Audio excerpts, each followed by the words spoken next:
So welcome to this GFD seminar. Let me just spend a few minutes explaining what the GFD is and then also introducing the speaker. I think it says on the sort of box I'm using that my name is Bregum Delglish and I'm associate professor at the University of Tokyo. And I'll be hosting the workshop today, and I take part in GFD. So what is GFD? And I'll just send you a little link in the chat so you can get full details of what the activities are. GFD was set up, I think, 5 or 6 years ago to try and improve active learning and all forms of teaching on the Kamaba campus for all courses that are taught in languages other than Japanese. It's rather a curious remit, but it's for courses obviously in English, but in French, German, Chinese, Korean. But of course, we don't limit our activities to faculty who teach only in those languages, but obviously we welcome faculty who teach in Japanese too. We organize numerous workshops, events, and that's why I sent you the link. You can find details of them, and in fact, our next seminar is next Tuesday with Tokyo International College, which is part of the University of Tokyo. Let me then maybe turn to our speaker. I think Allyn is with us. I had muted your microphone. Yeah, you are. Okay. So Allyn, some problems of teaching political theory and different traditions within political theory, and how they sort of run up against each other because they have different methodological assumptions, and therefore when you seek to achieve a single goal of critical thinking, often those two approaches can sort of cause problems. So Allyn's background, he's a lecturer at the National University of Ireland in Galway, in Ireland.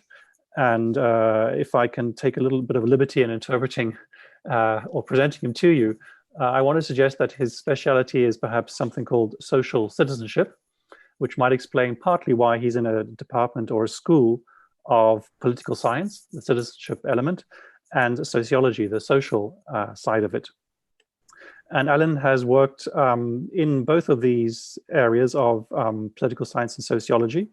And if I can also perhaps then break up Allyn's sort of career into a Kantian 3-stage process. So he's published very widely in reputable journals, Philosophy and Social Criticism, The Review of Education. He's also authored, I think, 4 books of his own, plus an edited collection. And in the sort of early part of his work in the early 2000s, he was focused mainly on political theory.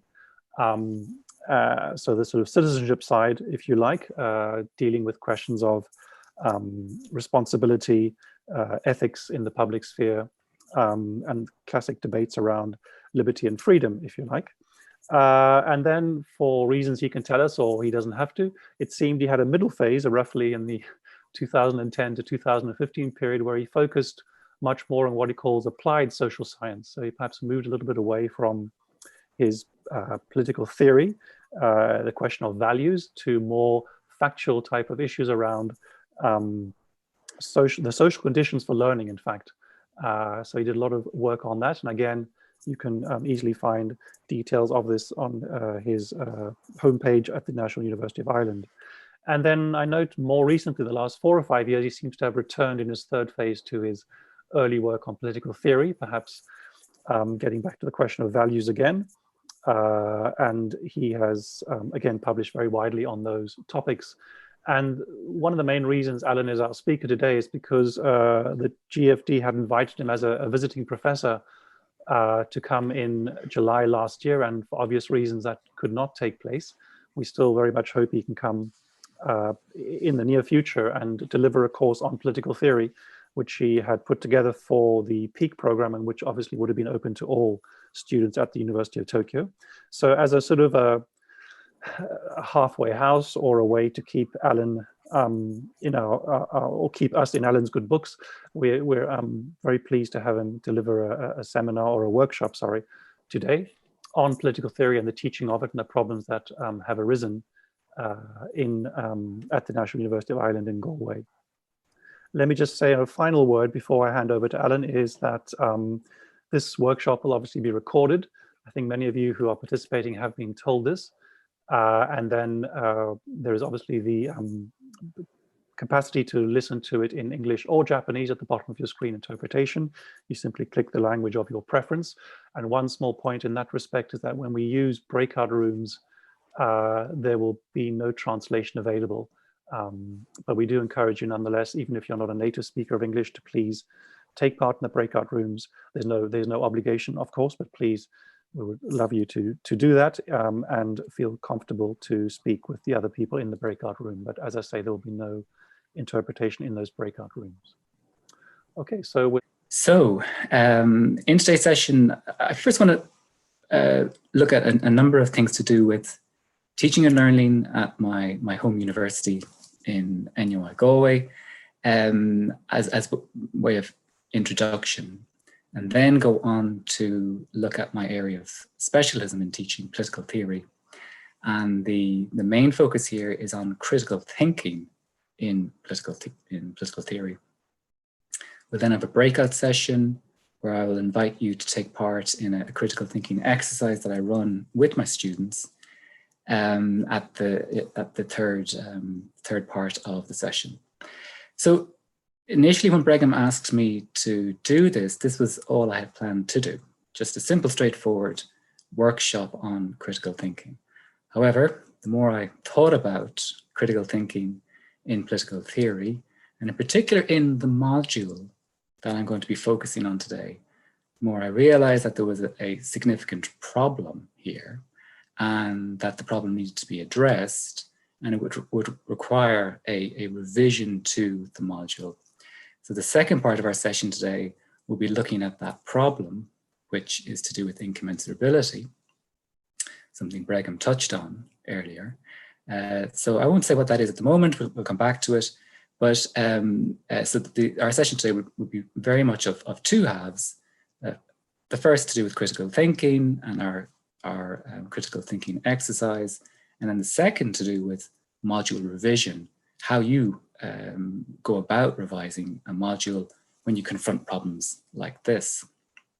Okay, but let's start with NUI Galway. I had hoped to be there with you today, or at least last summer, on the proposed visit. Instead I'm in Galway, which is a small city on the west coast of Ireland, and Ireland is a small island on the west coast of Europe. Our university dates back to 1845. It was one of the Queen's universities built when Ireland was still part of the United Kingdom of Great Britain and Ireland. Okay, so what is teaching and learning at NUI Galway? Well, one insight into this is to look at the postgraduate certificate, or PG Cert, in teaching and learning in higher education. Allyn? Yes? So, sorry to just interrupt. Your sound is sort of going up and down. Is there perhaps something with the mic, or? Yeah, okay. Is that a bit better? Yeah, that's fine. Okay. Okay. Sorry about that. No problem. Okay, so most academic staff end up taking this program. It's not a contractual requirement. However, it is a de facto, it's a prerequisite for promotion.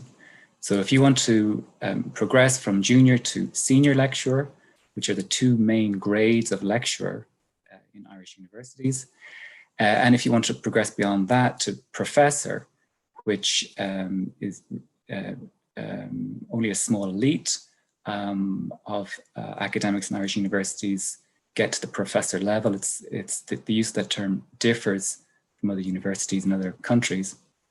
Then taking this qualification will be necessary. So what does it involve? Well, it's run over 3 semesters. It's a fairly significant amount of work, 600 learning hours approximately. And it focuses in particular on course design. So how do we design a module? How do we design a program And a key requirement for course design is what's called constructive alignment. So アライメントと呼ばれるものであります。この建設的調整ですけれども。Simply consistency. So if you have certain learning outcomes, certain things you expect from your students, then your teaching, learning, and assessment methods should be consistent with those learning outcomes. However, there is also particular emphases placed on both interactive teaching and independent learning. And the reason for this is to encourage what's called deep learning, as opposed to shallow or strategic learning. So these are the key emphases of the PG CERT. Now, behind these emphases, there are also underlying assumptions or philosophical commitments. And this can be seen in particular in the extent to which the traditional lecture is criticized. So this is understandable if you're expecting interactive teaching and also independent learning. Then there will be questions at least asked about the traditional lecture, in particular, if this is a very passive environment for students, and if it's assumed that the role of the lecturer is simply to deliver information and deliver learning to these passive recipients. In addition to a critique of the traditional lecture, there is also a philosophical underpinning to the idea of constructive alignment. So the constructive, that term is very important here, because there is an epistemology. An epistemology is a theory of knowledge called constructivism. Now, there are different kinds of constructivism, and there's debate within this school of thought. But broadly speaking, it involves the idea that knowledge is something we co-construct. So we co-construct it. Knowledge is not something that lecturers have as a possession and that they can transfer to students. Instead, it is co-constructed in the interaction between teachers and students, and therefore it will be co-constructed in different ways, depending on who's involved and at what point this happens. Okay, so what did I get from my experience as a student on the PG CERT? The first thing was the importance of clarity around expectations. So what do we expect from students? I felt it wasn't clear for me as a student what was expected from me, and I found this very frustrating. So what are our key learning outcomes? What does student attainment entail? These are really important things for me. And it's something that I was committed to going back to my teaching with that insight that this is what students need. Also, I realized that I had to question my own teaching experience and some of the habits I'd gotten into. So I began teaching in a philosophy department and teaching in small groups. This is a very interactive way of teaching. I had gone on to largely teaching in large lecture theatres rather than small groups. I'd assumed I was still teaching in an interactive way, but really I was not, or at least I needed to go back and redesign the way I was teaching to introduce some changes to ensure that the interactive element was there in a systematic way. And the final thing I took from the PG CERT was the importance of critical thinking. I came away from it thinking that, well, the key thing for me when I'm teaching political theory, the key thing that I want my students to develop, the key skill to develop, is critical thinking. I brought in certain changes to my thinking on that basis. Now, is this unambiguous? Critical thinking, the idea of critical thinking, we'll come back to that later. Because as we'll see, there are different ways of understanding critical thinking. Okay, so that's one insight into teaching and learning at NUI Galway. What I want to do now is turn to my own area of expertise, which is political theory.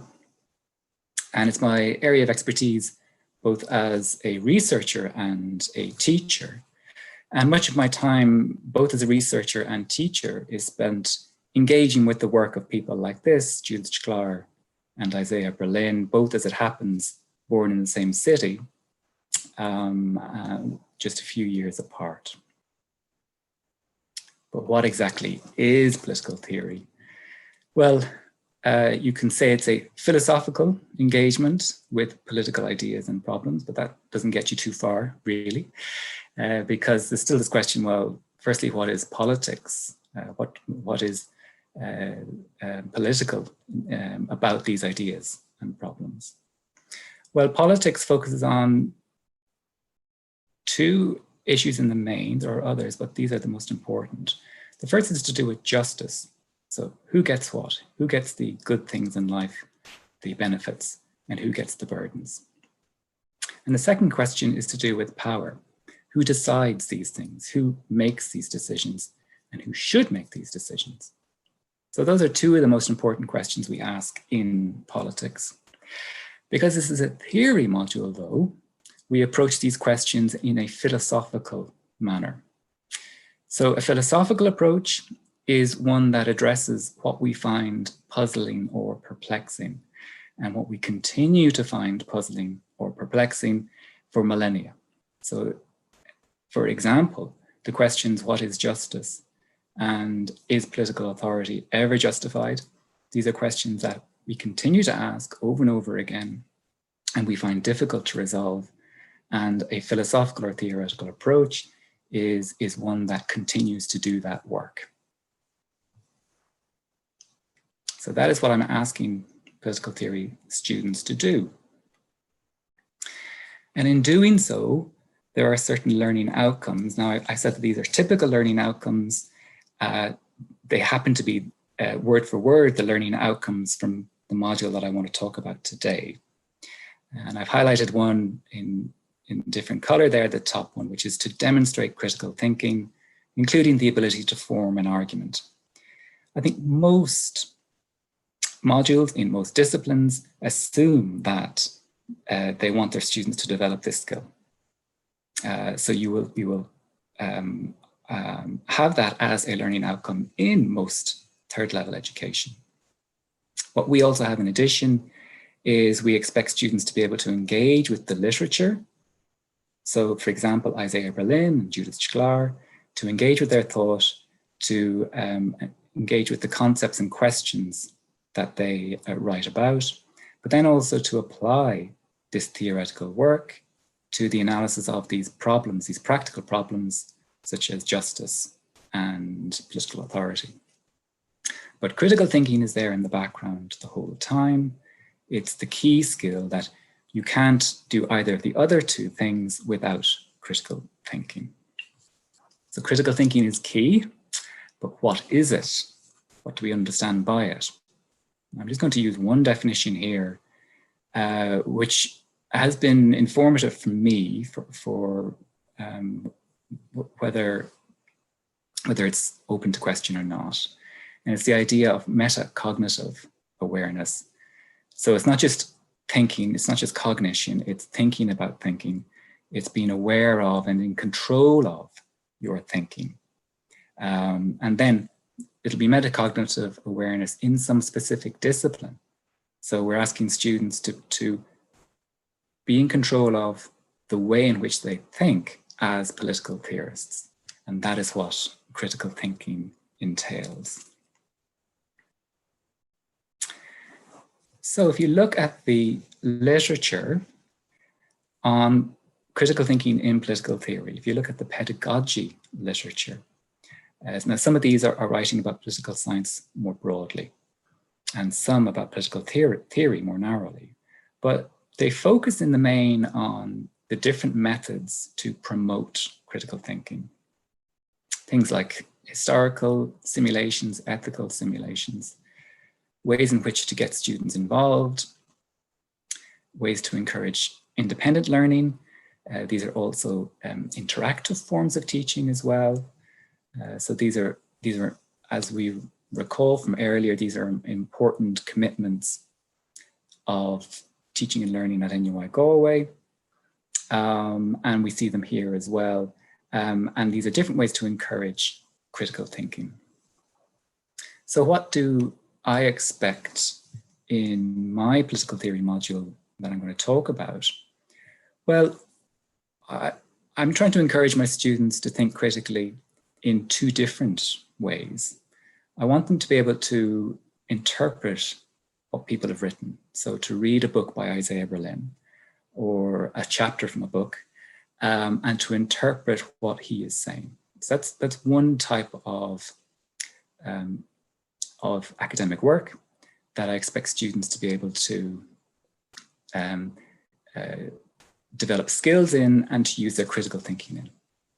The other area of work is normative judgment. So arguments about justice and arguments about political power. How should things be distributed justly, and who should have power, and what kind of power should they have? These are all normative or moral judgments. And again, what we expect is that our students should be able to critically analyze these normative judgments. Okay, so just to go back to the postgraduate cert, and as I said, I took this program, the postgraduate cert, and what I learned from it was that critical thinking has always been key to my teaching. It's what I expect my students to be, the skill that they should be able to develop. What I also took from it, though, was the need to introduce critical thinking into my teaching in a systematic way. So as a result of taking the postgraduate cert, I developed a new critical thinking exercise. And there were at least 3 parts to that exercise. The first is to focus on the difference between knowledge and belief, to distinguish these two things.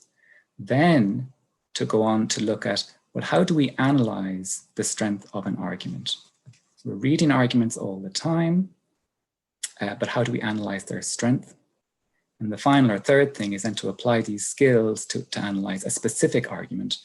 And in the session that I run, I asked them to analyze one of Isaiah Berlin's arguments about freedom. So there are these 3 steps in the critical thinking exercise that I ran with students. Now I've highlighted one of those steps here. What is the difference between knowledge and belief? And what I want to do now with you is, I'm going to stop talking for a little while. Bregan mentioned that we would have a breakout session.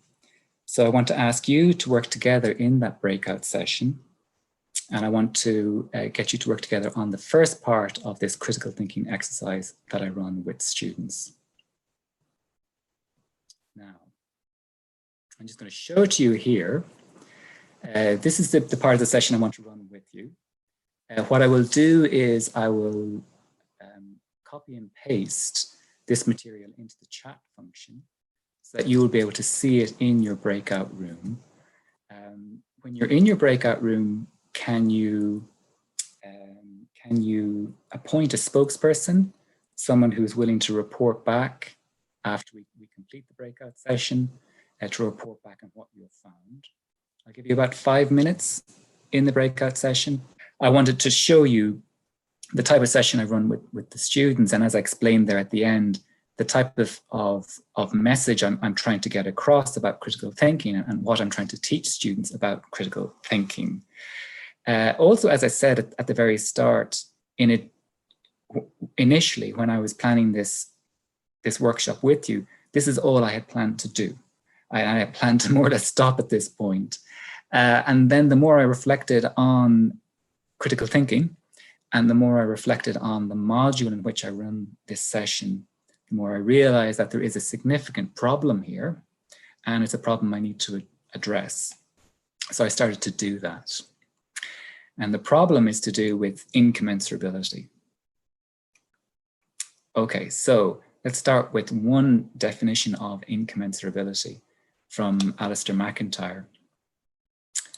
And it's as follows: traditions, paradigms, and schools of thought are incommensurable when there is no neutral way of characterizing either the subject matter about which they give rival accounts or the standards by which their claims are to be evaluated.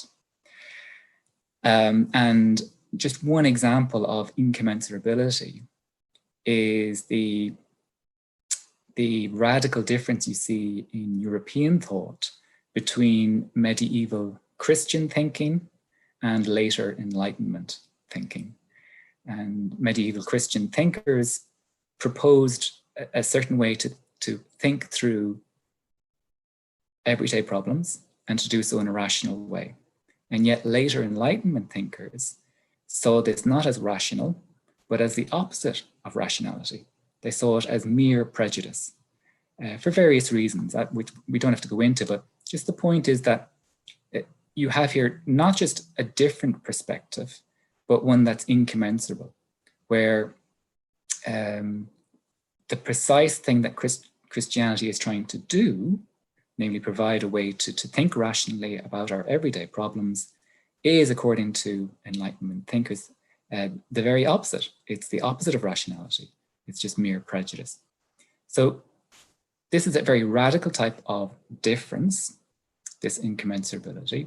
And what we'll find is that when we think about critical thinking, this type of incommensurability arises as well. And it actually arises within the module that I teach. So let's just go back to the session that we just ran. That session, I designed it myself, but I designed it with the help of a publication from Sheila Crooks on critical thinking, where she says it's about being able and willing to apply criteria to distinguish between good and bad reasoning. There's an underlying assumption here, though, and that it's rejecting a conception of truth that she thinks is wrong. And it's the idea that truth is a personal possession, that there can be truth for me as distinct from truth for you. Now, that truth for me might be me personally, but it also might be me as the member of a group, or as an inhabitant of a particular region, or as someone who was brought up in a particular culture. But irrespective, what Crooks is rejecting and what my critical thinking session rejects is this idea that truth is something that can be different in a way that there can be truth for me as distinct from truth for you. So just to sum up, our assumptions in running, or my assumptions in running the critical thinking session, is that critical thinking is required for knowledge, and knowledge is distinguished from mere belief or opinion. So there can be many different opinions on a topic. There can be many different beliefs on a topic. Not every belief is right. Not every opinion is right. Knowledge, in contrast, is something that is either right or wrong, in that sense that it's either true or it's not true. So I should say, if it's knowledge, it's true. If it's knowledge, it's right. So that's the assumption underpinning our critical thinking session. But there are other ways of thinking about critical thinking. And indeed, sometimes students in my own lectures respond to the session, and the way that they respond shows that they're approaching critical thinking in a radically different way. So I'm just paraphrasing now what one student said to me. But they said that there are many different kinds of knowledge, including the diverse and at times incompatible forms of knowledge of distinct cultures. And it's because they're the shared beliefs of a culture that warrant our referring to them as knowledge. So what that student is doing is rejecting this distinction between knowledge and belief, knowledge and mere belief. In fact, for this student, beliefs and the beliefs of cultures are so important that they deserve to be referred to as knowledge, that they deserve the status of knowledge. We can present this difference, the difference between my ideas in running the critical thinking session and some of the ideas of some of our students, as the following contrast between A and B. So A, in our session, we assume that there cannot be truth for me as distinct from truth for you. Now, you can have your beliefs and I can have my beliefs, and they can differ, but truth is something that doesn't differ in this way. That's our underlying assumption. the students who respond in this way, their underlying assumption is one that is shared with a very important philosophy. It's important in particular for teaching and learning at third level. We already referred to it earlier when we talked about the postgraduate certificate and the idea of constructive alignment. So constructivism, its assumption is that, in fact, there can be truth for me as distinct from truth for you. And this is the case because knowledge is, as they say, the active construction of the individuals involved, and learning is an enculturation into a community of practice. So learning is something that will differ in different practices because it's about learning the rules and the roles of those different practices. And so you will have different kinds of learning and different kinds of knowledge in different practices. So what we have here are two incommensurable views about critical thinking. Now, you might say at this point, well, there's nothing we can do with these. These seem to be at war with each other, so incompatible with each other. However, have a look at this image. Can anyone tell me what animal they can see? You can turn on your mics and shout it out. What animal can you see here? Duck. A duck, did you say? Yeah. Okay. A duck. Rabbit. Rabbit. A rabbit. Yeah. So it's either those are the ears of a rabbit, or it's the bill of a duck. So it depends on how you look at this image.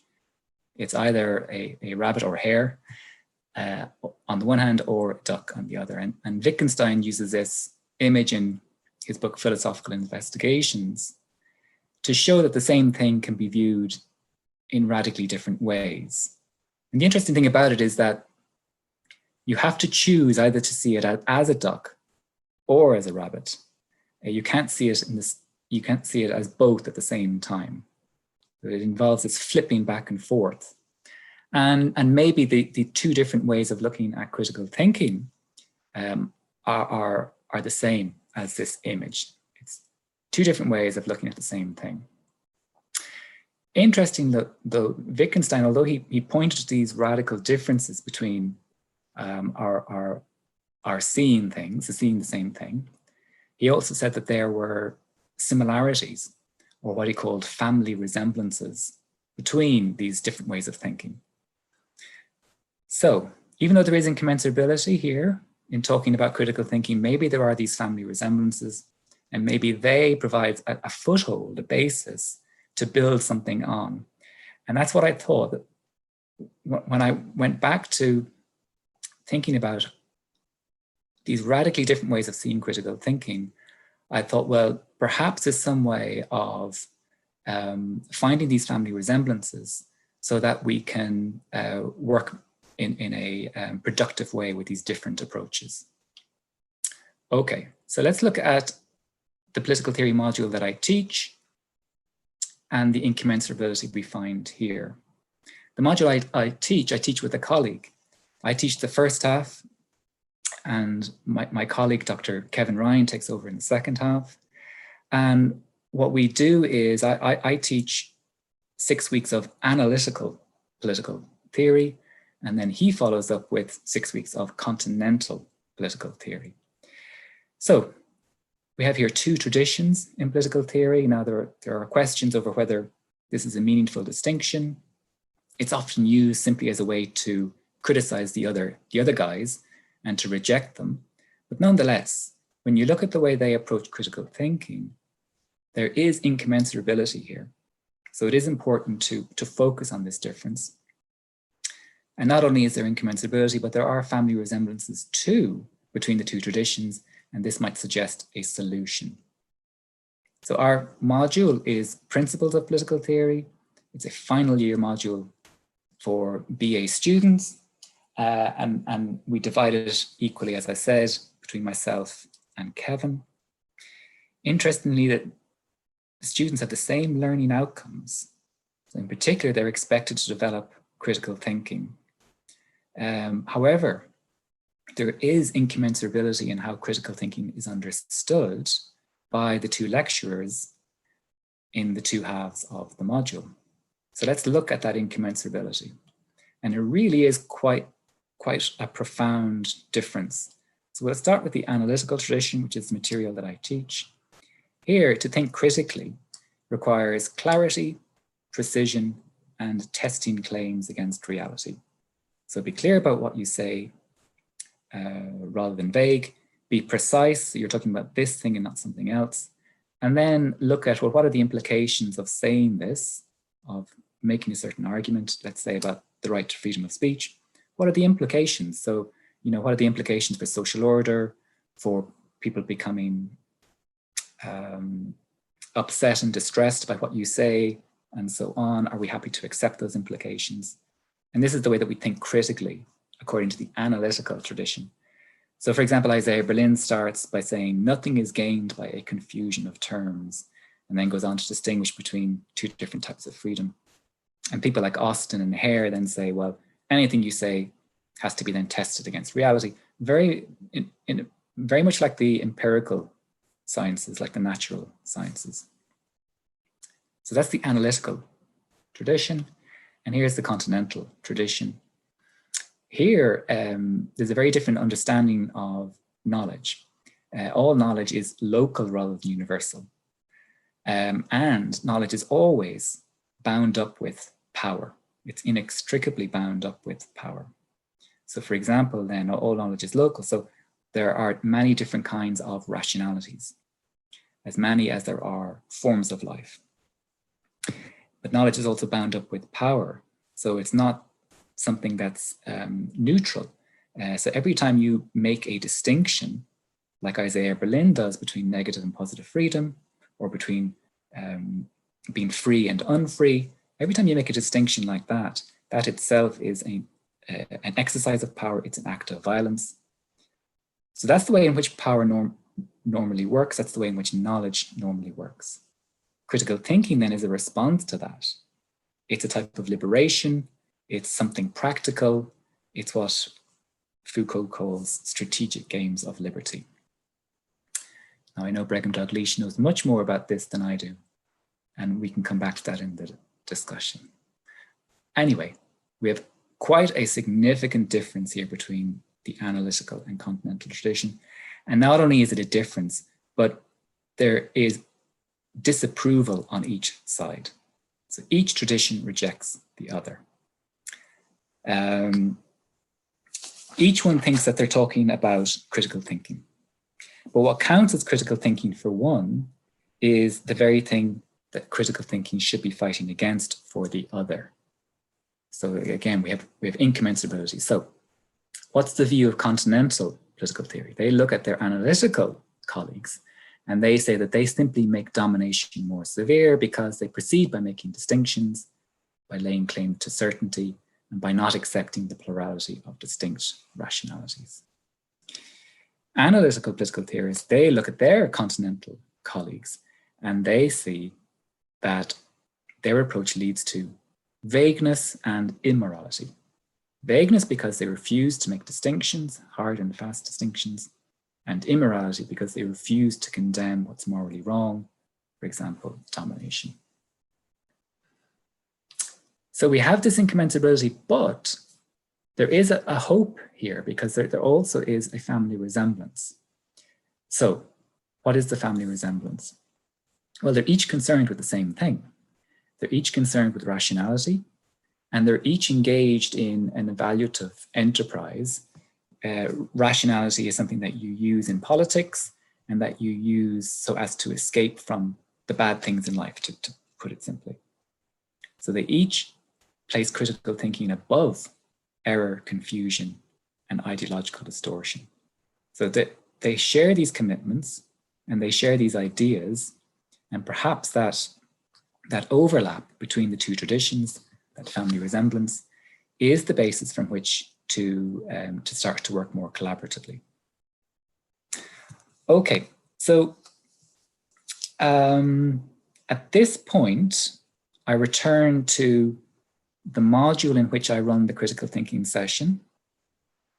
So what has happened? I've done the postgraduate cert. I've realized that I have to introduce a critical thinking session and have to be more systematic about encouraging critical thinking. Then Brigham asks me to come and give the talk here and to give this workshop.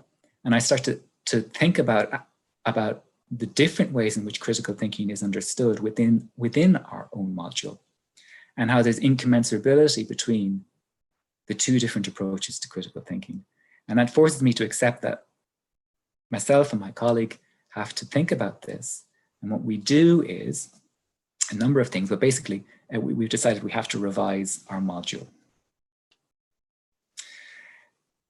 There's a real need for the revision because students need to be clear about what's expected from them, and in particular around critical thinking. So they start the module with me. I introduce them to analytical political thinkers, but I also ask them then to write an essay, and in that essay to critically analyze the arguments of one of the thinkers that we've covered. But I'm asking for them to engage in critical thinking as we understand it in the analytical tradition, not as it's understood in the Continental tradition.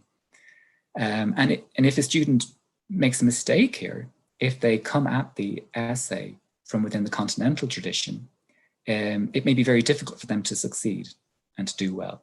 So they need to be clear about what's being asked of them, and to be clear about the approach to critical thinking that we're taking in the analytical tradition, and then be able to engage with that.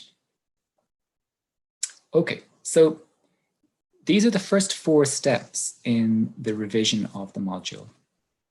As I said, it began from the postgraduate certificate in thinking about learning outcomes and then introducing the critical thinking session, but then reflecting also on incommensurability within the module and starting to write a paper for publication on revising the module. Interestingly, I started all this on my own, even though this is a module I deliver with a colleague, and realized that, well, that just won't work, that I have to actually collaborate with my colleague in this modular revision, that it's not enough just to revise one half of the module, that this is something that we need to work on together.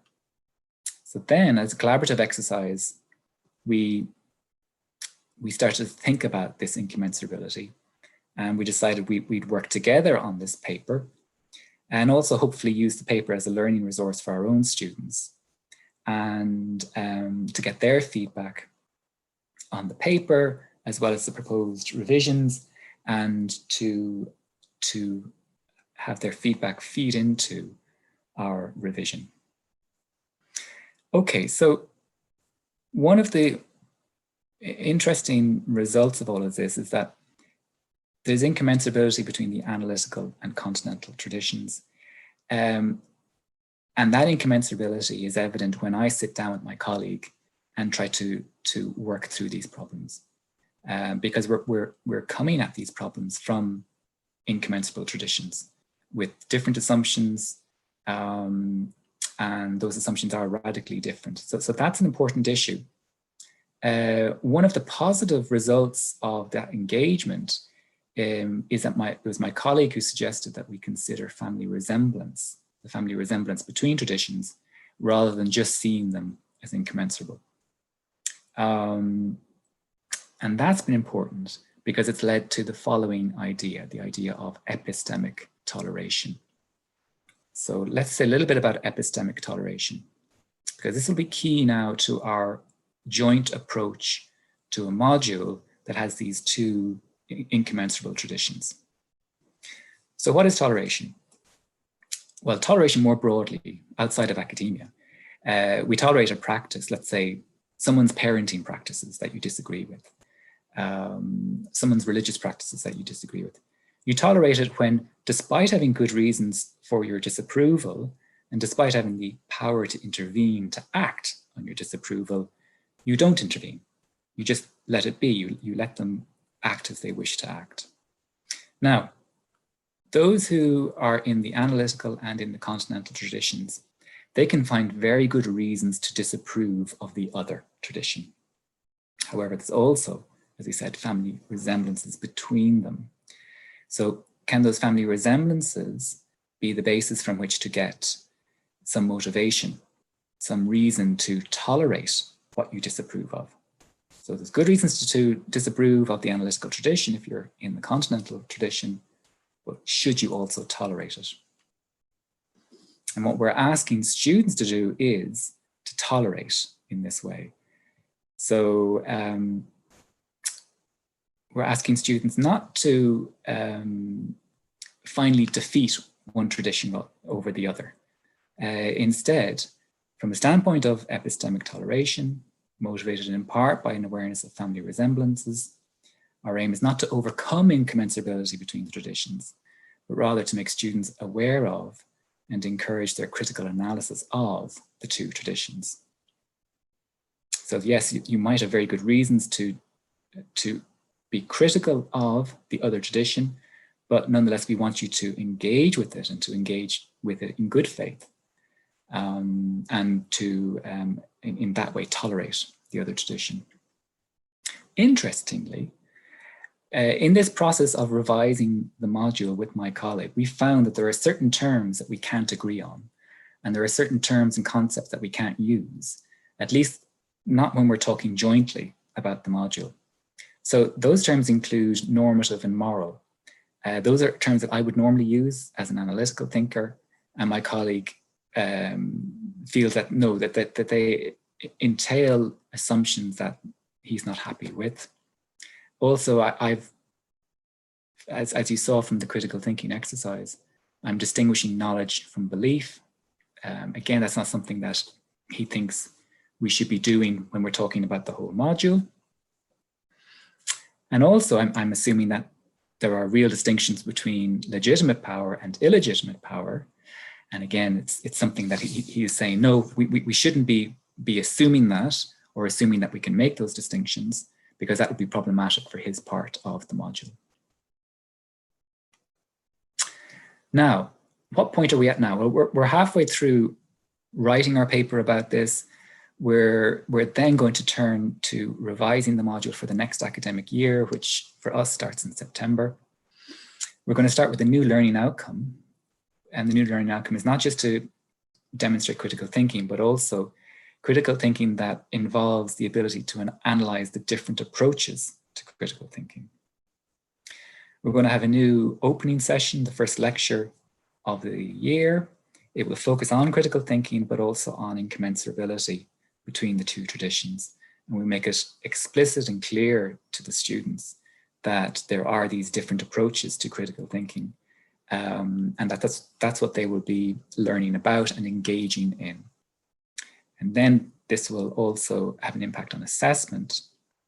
When they're working, let's say, within the continental tradition, we're going to ask students to critically analyze that tradition and its approach to critical thinking. So that will be part of the assessment. And finally, as I said, we're trying to co-author a paper, an article on this. Whatever will happen to that, I don't know, but we're hoping that at the very least, it's something that we'll have ready for September as a draft.